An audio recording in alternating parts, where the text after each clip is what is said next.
성경 말씀 사도행전입니다. 사도행전 13장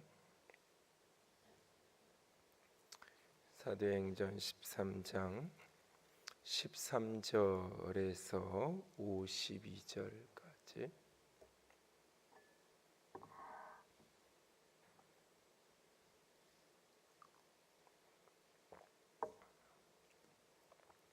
사도행전 13장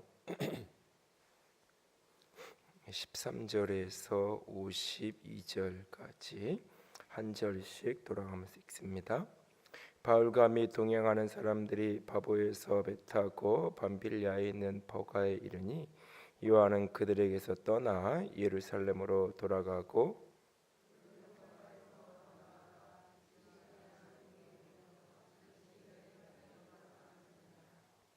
율법과 선지자의 글을 읽은 후에 회당장들이 사람을 보내어 물어 이르되 형제들아 만일 백성을 권할 말이 있거든 말하라 하니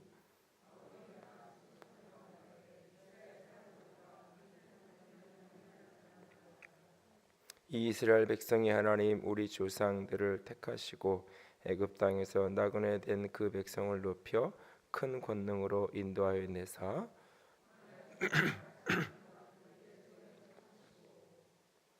가나안 땅 7 족속을 멀어사 그 땅을 기업으로 주시기까지 약 450년간이라. 그 후에 그들의 왕을 구하거늘 하나님이 베냐민 지파 사람 기스의 아들 사울을 40년간 주셨다가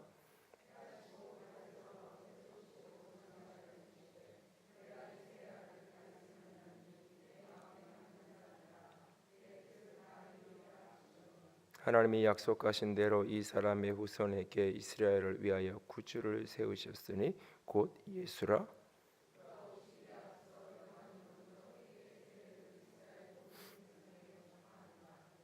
요한이 그 달려갈 길을 마칠 때에 말하되 너희가 나를 누구라 생각하느냐? 나는 그리스도가 아니라 내 뒤에 오시는 이가 있으니 나는 그 발에 신발끈을 풀기도 감당하지 못하리라 하였으니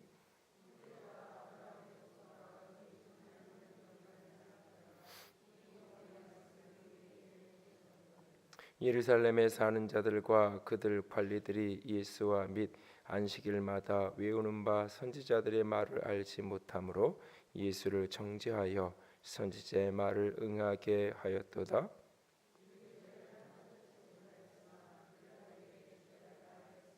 성경이 그를 가리켜 기록한 말씀을 다 응하게 한 것이라. 후에 나무에서 내려다가 무덤에 두었으나 갈릴리로부터 예루살렘에 함께 올라간 사람들에게 여러 날 보이셨으니 그들이 이제 백성 앞에서 그의 증인이라.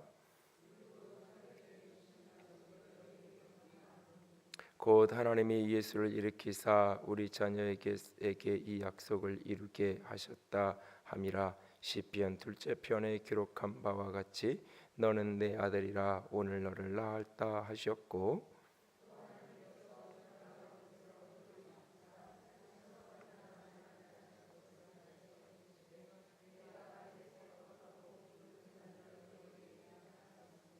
또 다른 시편에 일러스되 주의 거룩한 자로 썩물 당하지 않게 하시리라 하셨느니라.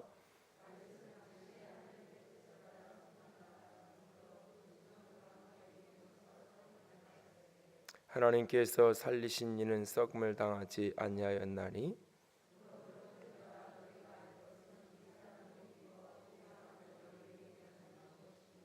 또 모세의 율법으로 너희가 의롭다 하심을 얻지 못하던 모든 일에도 이 사람을 힘입어 믿는 자마다 의롭다 하심을 얻는 이것이라.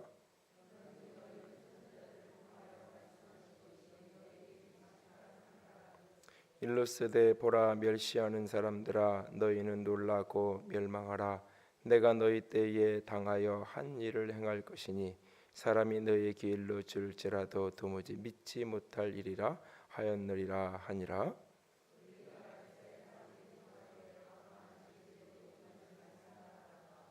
회당의 모임이 끝난 후에 유대인과 유대교에 입교한 경건한 사람들이 많이 바울과 바나바를 따르니 두 사도가 더불어 말하고 항상 하나님의 은혜 가운데 있으라 권하니라.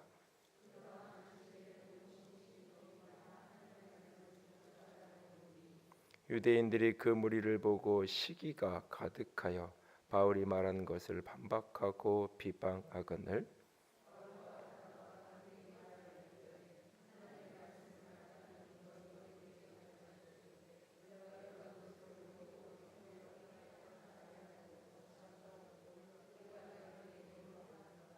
주께서 이같이 우리에게 명하시되 내가 너를 이방의 빛으로 삼아 너로 땅 끝까지 구원하게 하리라 하셨느니라 하니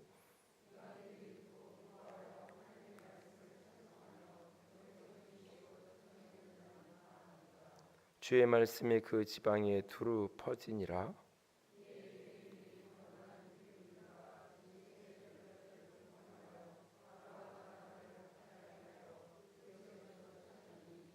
두 사람이 그들을 향하여 발에 티끝을 떨어버리고 이고니온으로 가거늘. 아멘. 여러분은 어떤 사람인가요? 가끔 사람들을 대하다가 보면 여러 가지 모습을 볼 때가 있습니다. 처음 볼 때 참 많은 기대를 하게 되고 이 사람은 이런 사람이겠다라고 생각을 하면서 많은 기대를 가져봅니다. 그런데 겪어보고 나서는 자신이 가졌던 기대가 과한 그래서 오히려 실망을 하게 되는 이런 사람인 줄은 몰랐는데 그러면서 오히려 실망하게 되는 그런 경우를 보게 됩니다. 또 반대로 별로 기대하지 않았던 그런 사람이었는데 시간이 지나보고 겪어보니까 참 이 사람 좋은 사람이다 라고 하는 그런 생각을 갖게 하는 그런 경우도 보게 되어집니다. 여러분은 어떤 사람인지요? 내가 하나님 앞에서 또는 공동체 속에서 살아가면서 나는 어떤 사람으로 어떤 인물로 그렇게 여겨지고 그렇게 살아가고 있는지 스스로에게 한 번쯤 자문할 수 있기를 원합니다. 이제 바울과 바나바에 의한 본격적인 선교 사역이 더 엄밀하게 의하면 이제 바울의 선교 사역이 본격적으로 시작이 됩니다. 그래서 이제 1차 선교 사역이 시작되어서 흘러가는 모습들을 보게 됩니다. 바울이 바나바와 함께 13절에 보면 바보에서 배를 타고 밤빌리아에 있는 버가에 이르게 되어지고 그리고 14절에 버가에서 더 나아가서 비시디아 안디옥에서 이르게 됩니다. 그리고 그 도시 속에서 이제 안식일에 회당에 들어가서 그들에게 말씀을 전하게 되는 것을 보게 됩니다. 그러면서 익숙한 패턴처럼 이미 구약 성경에 대한 선 이해와 지식이 있는 사람들에게 구약 성경의 이야기를 풀어가면서 그 다윗의 자손으로 오신 이가 예수 그리스도이심을 다시 한번 그들에게 회상시킵니다. 그러면서 크게 예수 그리스도에 대한 두 가지 이야기를 하는데 그는 성경에서 약속한 구약의 말씀을 이루는 말씀의 성취자임을 이야기하게 되어지고 또한 그가 우리의 구주요 구원자인 그가 우리를 구원하실 죽음에서 구원하실 구원자라는 사실을 백성들에게 선포하게 되어집니다. 그리고 사람들은 그 말씀 속에 도전을 받고 깨닫게 되어지고 한 주, 두 주, 다음 주에도 또 와서 우리에게 말씀을 전해달라고 부탁을 하게 되고 바울은 그곳에 머물러서 또 말씀을 전하게 되고 그래서 결국 비시디아 안독에서 많은 사람들이 믿음으로 돌아오게 되어집니다. 또한 동시에 그곳에서 이제 심한 박해를 만나게 되어지고 그래서 이제 또 그곳에 오래 머물러 있지 못하고 다른 곳으로 또 옮겨가야 되는 그런 모습들이 그런 풍경들이 등장하는 게 오늘 본문의 모습입니다. 오늘 이 전체적인 내용들 가운데 오늘 그 22절 말씀을 먼저 보기 원합니다.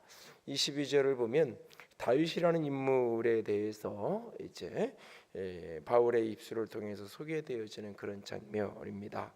다윗을 가리켜서 하나님이 다윗을 왕으로 세우셨는데 그는 이새의 아들이 되어지는데 하나님께서 그를 향하여 이렇게 말씀하셨다고 말합니다. 내가 이새의 아들 다윗을 만나니 내 마음에 맞는 사람이라 내 뜻을 다 이루리라 하시더니, 하나님께서 다윗이라는 인물을 보고 내 마음에 맞는 사람이다, 내 마음에 합한 사람이다, 내가 이 사람을 통해서 내가 내 뜻을 이루겠다라고 말씀하십니다. 사실 그날 다윗은 누구에게도 기대받지 못하는 사람이었습니다.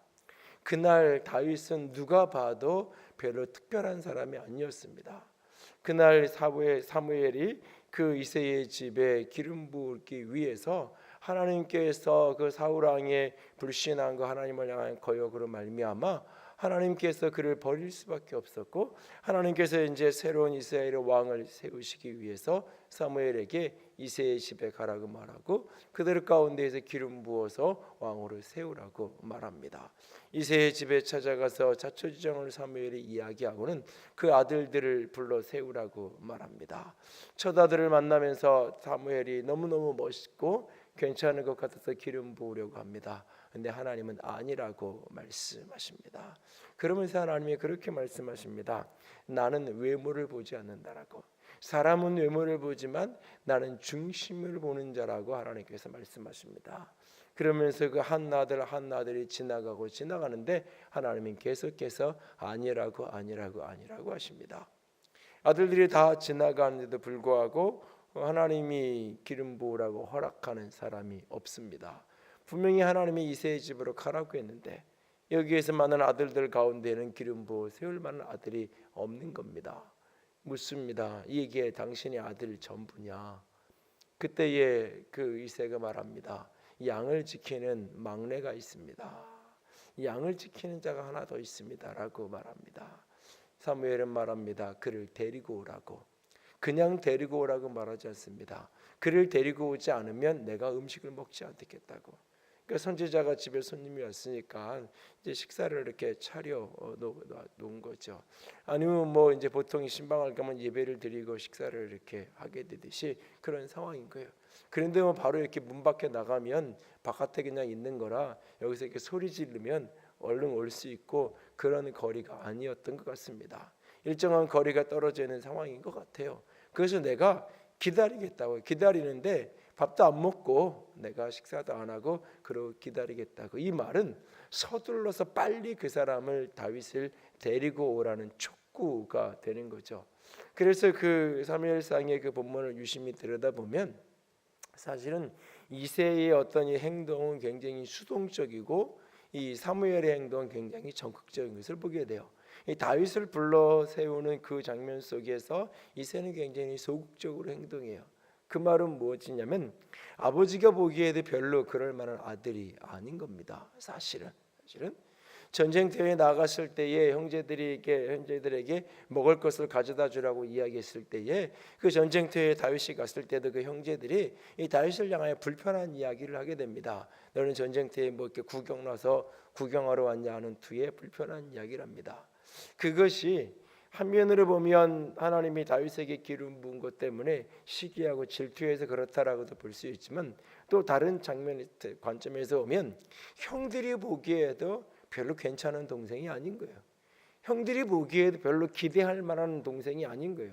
그러니까 동생이어도 그 나보다 이렇게 겉으로는 내가 형이니까 내가 먼저야라고 하지만 속으로는 그래 내 동생이 나보다 낫지. 그래서 하나님이 그를 선택했다고 했을 때에 형제들도 그래 뭐 태어난 순서로는 분명히 내가 형이고 내가 장남이고 뭐 그래도 막내가 우리 중에는 그래도 제일 인물이고 내가 봐도 막내가 큰 인물이 될 것 같았어. 역시 하나님이 사람을 보는 눈이 내가 보는 눈보다 훨씬 나은 것 같아 라고 형제들이 그랬다면 얼마든지 사실은 그런 식의 반응을 하지 않았을 거예요. 어쩌면 그 분위기들을 자세히 들여다보면 다윗은 그 가족들에게조차도 별로 기대받는 아들이 아니었던 거예요. 아버지에게도 형제에게도 별로 그렇게 소망이 있어 보이는 그렇게 하나님이 쓰임 받을 만한 그런 인물이 아니었던 거예요.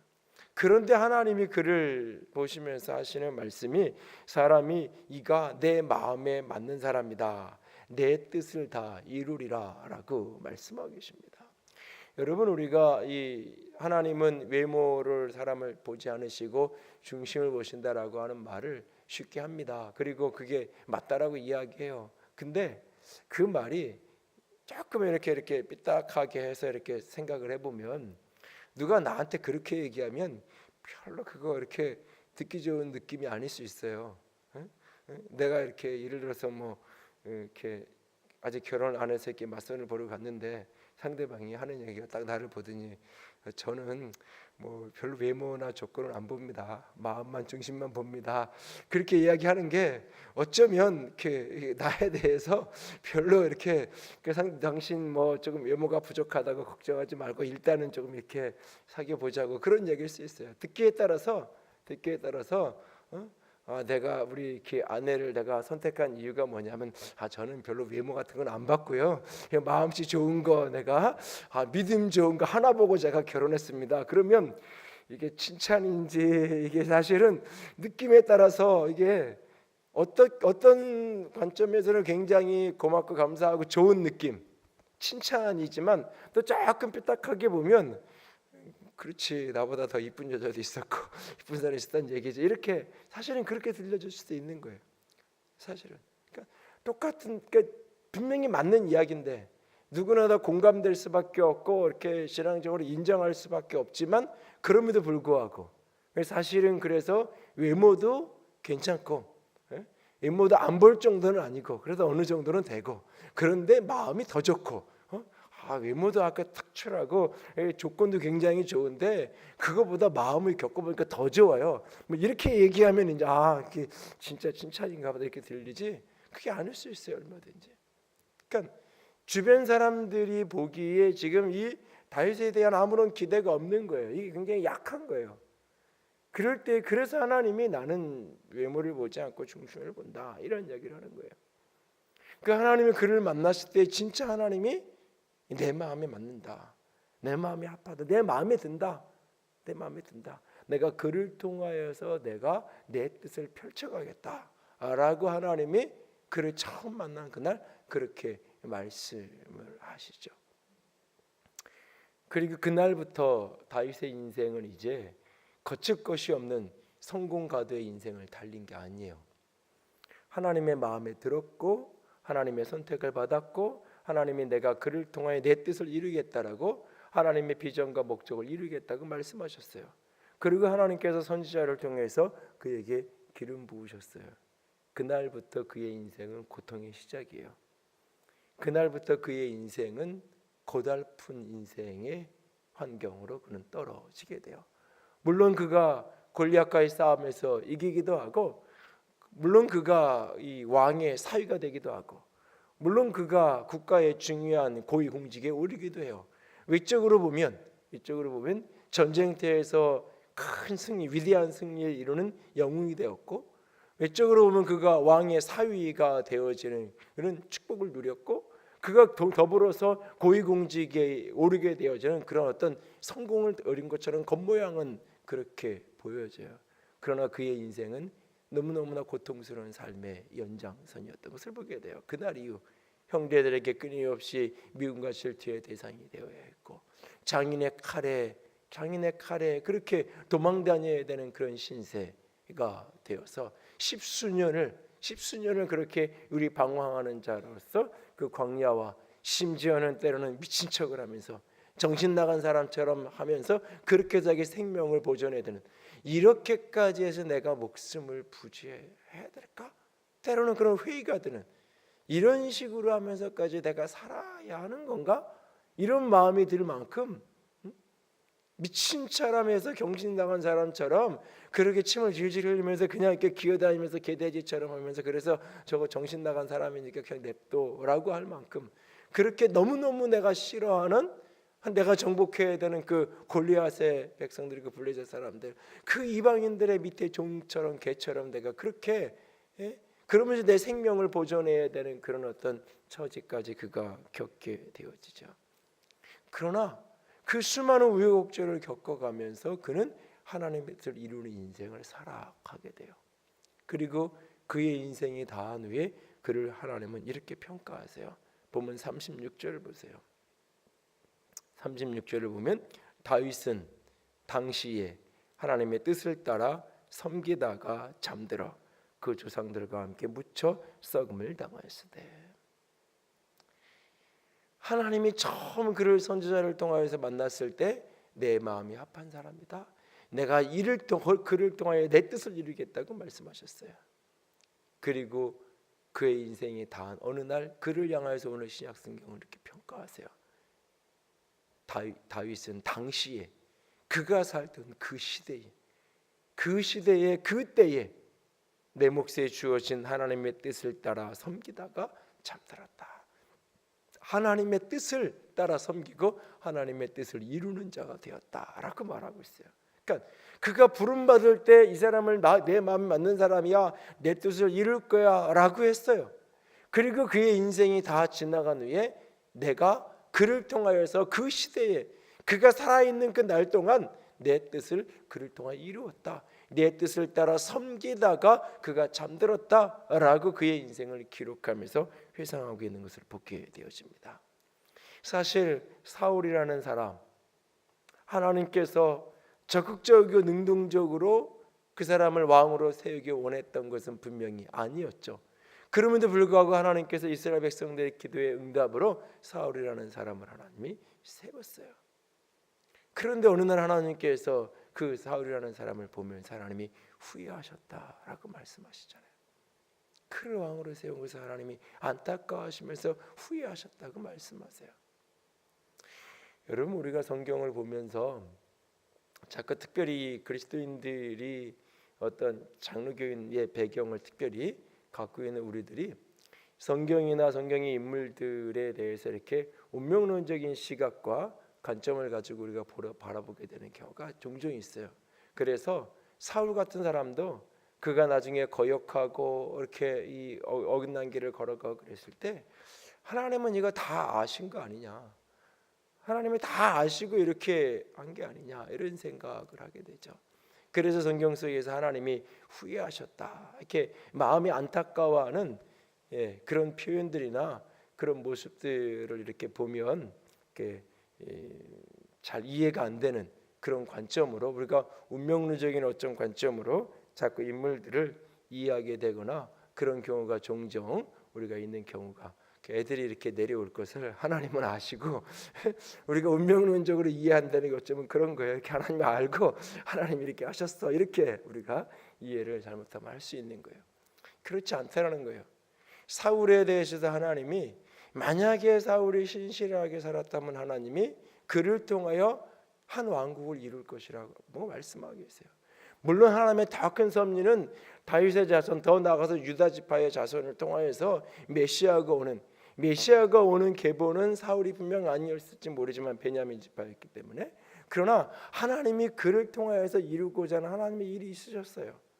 그러나 하나님의 그런 계획과 그 소망이고 뜻이 있었지만 그가 믿음의 반응을 하지 않고 그가 불신앙의 반응을 하고 그가 순종이 아닌 거역의 반응으로 걸어갔을 때 하나님의 뜻은 일그러지고 하나님은 안타까운 가운데에서 그를 버리고 다른 사람을 선택하실 수밖에 없었던 그런 모습들을 보게 되어집니다. 그러니까 하나님이 우리를 통하여 각 사람을 통하여서 이루고자 하는 하나님의 뜻이 있고 하나님의 부르심이 있고 하나님의 소망이 있어요.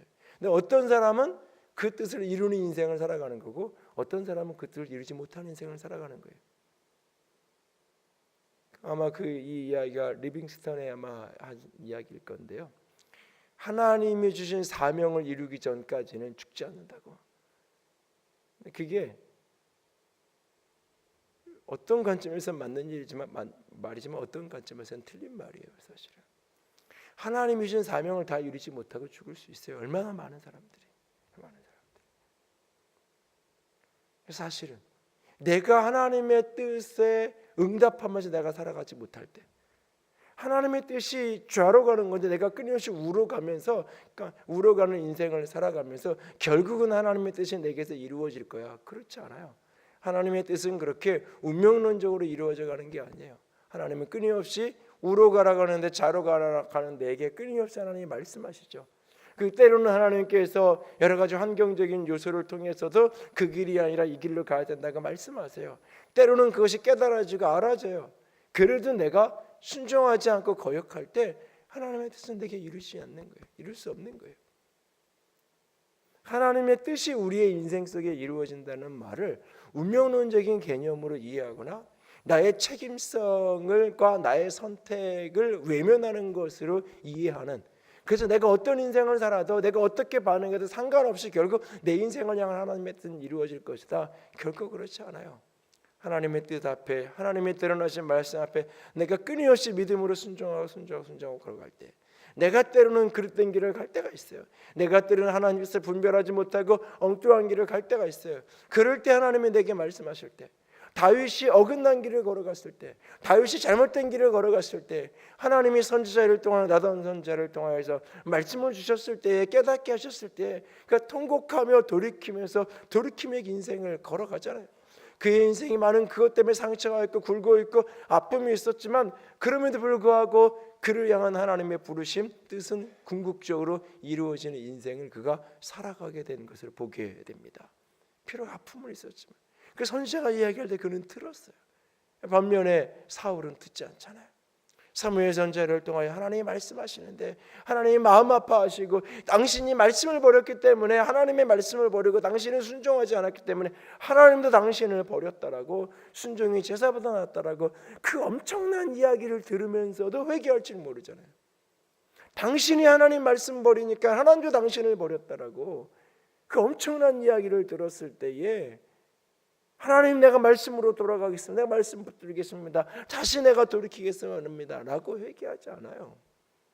잘못했다고 이야기하지만 잘못했다는 말은 그냥 형식적인 말일 뿐이에요. 그는 돌이키지 않아요. 그가 살아가는 삶의 동기는 여전해요. 자기 중심, 자기 명예, 자기 체면. 그 중심의 동기는 여전히, 잘못했다고 말하면서도 그 중심은 돌이키지 않아요. 내 형편과 처지를 살펴달라고 할 뿐이에요. 백성들 앞에서 내 체면 좀 생각해달라고 할 뿐이에요. 돌이키지 않아요. 그는 하나님이 그를 버렸다라고 말할 때, 그가 신실하게 살았음에도 불구하고, 그가 하나님 앞에 믿음으로 온전했음에도 불구하고, 그가 하나님의 뜻을 끝까지 걸어갔음에도 불구하고 하나님이 주도적으로 그를 버린 게 아니에요. 하나님은 끊임없이 기회를 주셨고 하나님이 끊임없이 말씀하셨어요. 그러나 그가 응답하지 않고 반응하지 않고 못했던 거예요. 다윗이라고 그가 당대에 하나님의 뜻을 따라 섬기며 살았고 하나님의 뜻을 이루고 부르심을 이루었다고 말했을 때에, 하나님이 그를 통하여 당신의 뜻을 이루고자 원했을 때 그것이 성취되어져 있었던 이유는 그가 끊임없이 하나님의 뜻 앞에 반응했던 거예요. 살면서 그것이 흔들릴 때도 있어요. 내 육체의 정욕에 눈멀어서 내가 다른 길을 갈 때도 있어요. 그러나 하나님이 내게서 말씀하시며 그것을 따라가는 거죠. 시편의 다윗의 고백 가운데에 아침에 주의 인자한 말씀으로 내게 보이시옵소서. 내가 그 말씀을 받들겠습니다. 주님이 아침에 내가 가야 될 길, 내 사랑의 길, 하나님의 인자한 손길로 인도하시는 그 길들을 내게 보여주시면 내가 그 말씀을, 내가 주님을 받들겠습니다. 그 말씀을 붙들고 내가 따라가겠습니다. 바로 그 모습이 때로는 분별이 잘못되어지고 육체의 정욕이 눈멀어서 쓰러질 때도 있지만 그럼에도 불구하고 다시 돌이켜서 하나님 앞에 서서 걸어가고 있는 것을 보게 되어집니다. 나는 오늘 어떤 인생을 걸어가고 있나요? 나는 오늘 하나님이 내게 부르신 그 부르심을 얼마나 이루며 성취하는 길을 걸어가고 있나요? 오늘 본문을 함께 읽었던 이 본문의 시작은 마가 요한이라는 사람의 낙오로부터 이야기가 시작이 됩니다.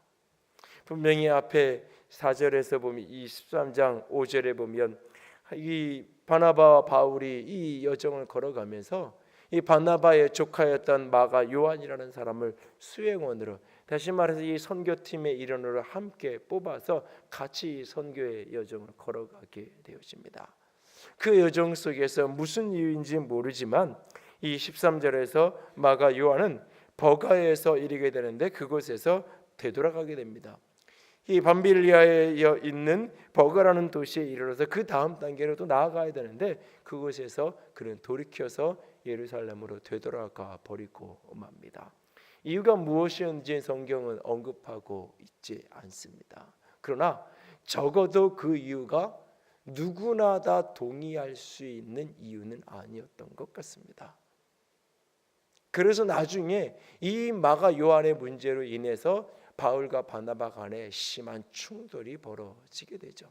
바울이 2차 선교 여행을 떠나라고 할 때에 지난번에 돌아보았던 1차 오늘 이 본문에서 13장 14장에 등장하는 그 지역들을 다시 돌아보는, 내가 선교하면서 개척했던 교회들이 잘 성장하고 있는지 다시 한번 그 교회들을 돌아보기 위한 그 2차 선교 여행을 떠나려고 할 때에 이 바나바가 이 마가 요한에게 다시 기회를 주자고 요한을 다시 한번 데리고 가자고 이야기하죠. 그때에 바울은 안 된다고 이야기하죠. 안 된다고 이야기하면서 어느 정도까지 바울의 입장에서 안 되는 거냐면 바나바와의 사역을 포기할 만큼 안 된다고 이야기하는 거예요. 이것을 일반적으로 이제 어떤 기질적인 성향, 사람에 대한 성향 이런 부분들로 이렇게 바울과 바나바의 관점에 따른 목적지향적인, 목표지향적인 사람, 관계지향적인 사람 이런 부분들을 이렇게 보지만 바울의 입장을 조금 더 긍정적인 입장에서 본문을 이렇게 들여다본다면 오죽했으면 바나바를 포기한다 할지라도 같이 할 수 없다고 했을까? 사실은 얼마나 이 마가 요한의 그 행동으로 인해서 힘들었으면 그게 마음에 힘들든지 아니면 선교팀의 그 공동체에 참 어려움을 가져다 주든지 이 선교 사역을 하고 복음 사역을 하는데 얼마나 큰 이렇게 충격을 주고 손해를 주고 어려움을 이렇게 끼쳤기에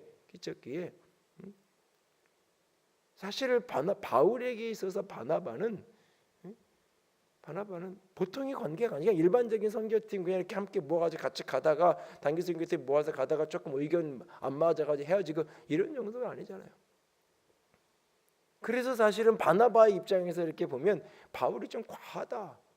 15장에 싸우는 장면들을 보면 바나바 입장에서 어떻게 내가 너를 도와줬는데 오늘 이 사울이 바울이 되는데 가장 결정적인 역할을 했던 사람이 바나바라는 사람인데 다메섹에서 처음 예수님을 만나고 나는 예수님을 만났고 나는 예수 믿는 사람이 되었는데 아무도 나를 예수 믿는 사람으로 인정해 주지 않고 모두가 다 나를 예수 믿는 사람 핍박자로만 이해하고 나를 만나주지도 않을 때 거들떠보지도 않을 때 나 예수님 만났다고 간증하는데 아무도 그 간증 들어주지 않고 다 도망만 다니고 피할 때 바나바가 바울의 손을 잡아서 그 간증 다 듣고는 내 말 좀 들어보라고 이 사울이 이런 일이 있었다라고 다메섹으로 갈 때 하나님 이렇게 예수님 만나 주셨고 이 이야기를 다 이렇게 전달해주고 둘 사이에 중재를 해주었던 사람이 바나바인데 그의 진정성을 믿어주었던 유일한 사람인데 하나님께서 부르셨고 이방의 사도로 이방인을 위한 내 택한 그릇이라고 하나님이 말씀하셨지만 아무도 나를 불러주지 않는데 하나님은 나는 사역자라고 말씀하시는데 아무도 나를 사역자로 세워주지 않는데 사역할 수 있는 기회가 내게 전혀 열리지 않는 어느 날 그렇게 고향 마을에서 엎드려서 하나님의 때와 인도하심을 기다리고 있는 어느 날 바나바가 친히 찾아와서 누군가 사람을 보내서 그냥 한데 직접 찾아와서 전화 한 통 직접 하는 게 아니죠. 한 30분 차 몰고 가고 한두 시간 차 몰고 가면 만날 수 있는 거리가 아닌 거예요. 그 먼 길을 직접 와서 나랑 같이 사역하자고 안디옥에 수많은 믿는 무리들이 생겼는데 내가 여기에 목회자를 새로 와서 사역하고 있는데 나와 함께 동력하자고 난 아무것도 해본 적이 없는데 할 줄 모르는데 아니라고 내가 울타리가 되어줄 거라고 그렇게 해서 거기서 세워진 거잖아요. 그런 사람인데 이 바울이 그 관계를 깨고 사실은 다른 사람하고 다른 길을 가잖아요. 이 바나바의 입장에서 보면 좀 너무한다 싶어요. 그러니까 그럴 만큼 무슨 이유인지 모르지만 바울 입장에서는 같이 하고 싶지 않은 거예요. 이유가 무엇인지 모르지만 학자들은 여러 가지로 추측하죠. 건강이 악화돼 가지고 못 갔을 거다 이런 이야기를 하기도 하고 또는 이제 이 밤빌리아에서부터 이 비시디 안디옥으로 가는 이 길목이 굉장히 난 코스예요. 그 산을 넘어가야 되는 굉장히 산악지대를 걸어가야 되고 난 코스고 강도나 이런 가지 어떤 위협적인 요소들이 굉장히 많고 그래서 이 사람이 너무 힘들어서 낙오하고 포기하고 또는 어떤 이렇게 이 생존의 문제 두려움 때문에 포기했다. 뭐 이런 여러 가지 이야기를 정황 증거를 가지고 해요. 그러나 무엇인지 우리는 알 수가 없어요. 그는 그렇게 가던 길을 무슨 이유였는지 모르지만 그렇게 낙오하게 되죠. 물론 먼 훗날 보면 바울의 편지 속에서 오늘 그 사람이 내사에게 유익한 사람이다. 디모데후서에서 바울이 임종 직전에 그를 유익한 사람으로 변화되어진 사람으로 오랜 세월이 흐르는 훗날 그렇게 인정하는 모습이 성경 안에 분명히 있긴 합니다.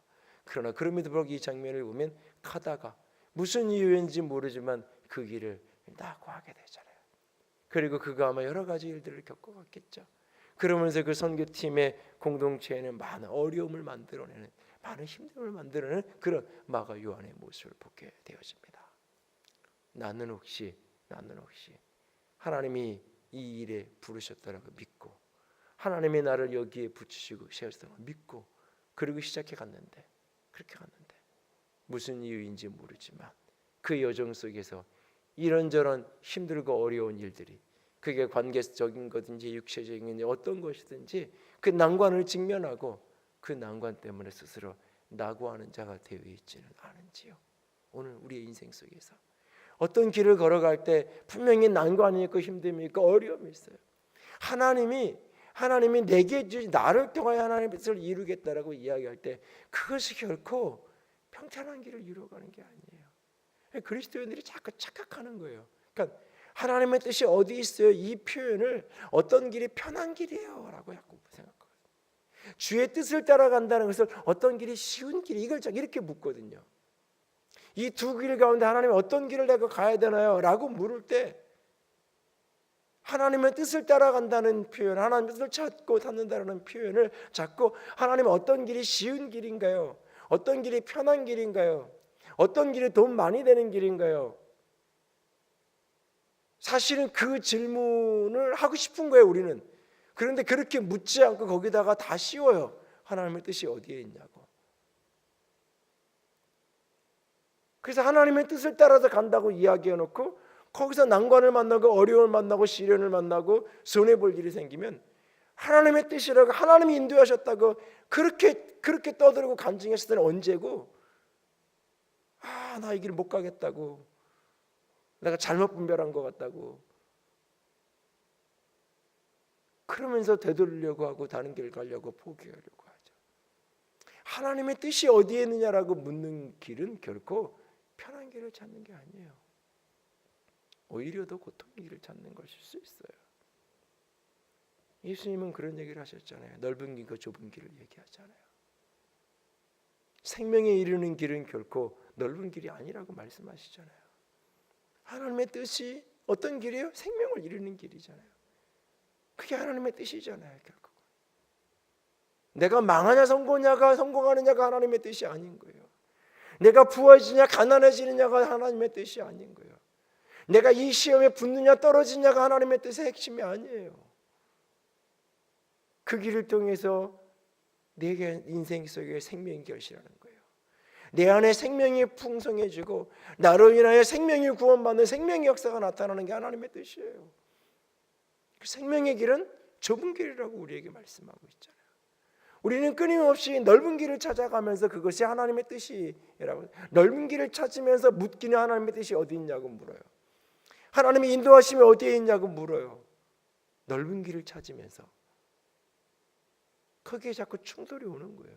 거기에 자꾸 갈등이 오는 거예요.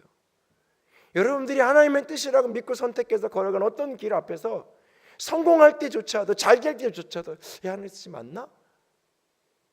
내가 오히려 하나님의 뜻이 아닌 길을 선택해서 이렇게 모든 게 잘 풀리나? 생명에 이르는 길은 좁은 길이고 그래서 그곳에 가는 사람이 없다 그랬는데 그래서 좁은 길은 사실은 환경이 좁은 길이기도 하지만 좁은 길인 가장 중요한 이유는 외로운 길이라서 좁기에 같이 손잡고 같이 갈 수 없어서 혼자 걸어갈 수밖에 없는 좁은 길인 가장 중요한 이유는 그 길을 가는 이가 없고 홀로 갈 수밖에 없는 그 외롭고 고독한 그 길이어서 하나님의 뜻이라고 선택했는데 가니까 만나는 사람들이 만나지고 사람들이 붙고 같은 팀을 이루고 으쌰으쌰할 사람이 막 모여들고 그럴 때에 멈춰서서 이게 맞나? 그렇게 묻고 역시 하나님의 뜻을 따라가니까 하나님에게 사람들이 예비하셨고 사람들을 만나게 하셨고 이렇게 하셨네?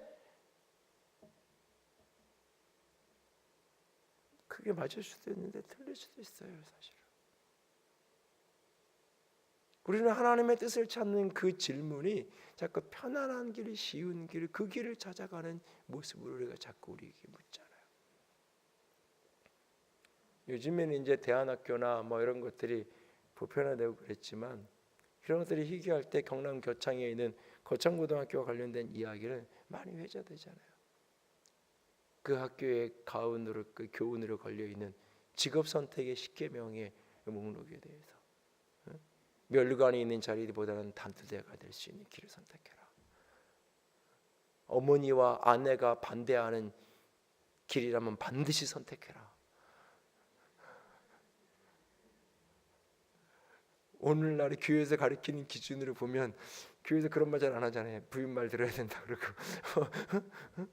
다 그런 얘기 하잖아요. 근데 어머니와 아내가 반대하는 길이면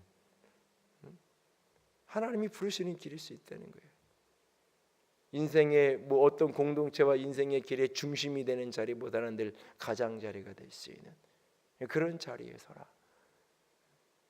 그 십계명을 이렇게 앉혀놓고 이렇게 읽어보면 도저히 애들한테 얘기 못하겠나. 이렇게 살아라 그러면 지 맘대로 살 것 같아서 사실은 그 속에 그 문장 하나하나의 어떤 길보다는 말하고 싶은 핵심은 뭐냐면 결국은 세상이 원하는 길이 아니라 하나님께서 내게 주신 길을 걸어가라는 거예요. 사람들이 원하는 길이 아니라 나만의 길을 걸어가라는 거예요. 그 길이 고통스럽다 할지라도 우리는 자꾸 우리 아이들이 여러분 자녀 교육을 하면서 이렇게 자기 좋아하는 거 했으면 좋겠다 그러고 자기 길을 걸어갔으면 좋겠다 그러고 자기 비전과 목적을 찾아서 갔으면 좋겠다고 우리는 이야기해요. 말은 그렇게 하는데 늘 원하는 건 뭐냐면 쉬운 길, 편안한 길, 그 길을 가기 원하는 거예요.